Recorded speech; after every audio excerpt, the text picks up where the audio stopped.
আচ্ছা, আপনার কাছে কি মনে হয়? তার কি আপনার মতো খারাপ লাগে? আপনার মতো খারাপ লাগলে বা আপনি যেরকম খারাপ ফিল করতেছেন, তার ১০০ ভাগের যদি ১ ভাগও খারাপ লাগতো, সে দৌড়ে আপনার কাছে চলে আসতো।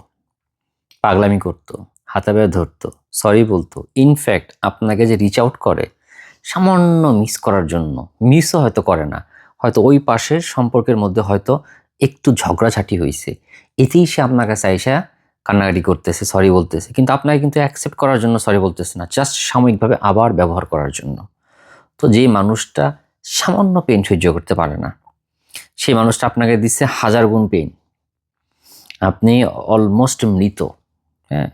এমন না সে জানে না। সে এক্সাক্টলি জানে আপনার কি যাইতেছে। আপনি যে খাইতে পারতেছেন না, আপনার যে দম বন্ধ হয়ে যায়, আপনি যে ১০ দিন ১৫ দিন পরে যে আপনি পাগলের মতো যোগাযোগ করতেছেন, এসব সে জানে। সে কেন করতেছেন? আপনি তাকে বড়, বড় মেসেজ পাঠাইতেছেন যে, "আমি আর পারতেছি না।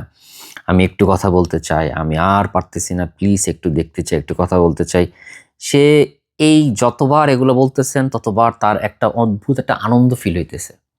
সে সে বুঝতে পারে যে আপনার কোনো গতি নাই তারে ছাড়া এবং সে বুঝতে পারে যে না, ক্ষমতা তার হাতে আছে। এটা একটা পৈশাচিক একটা আনন্দ।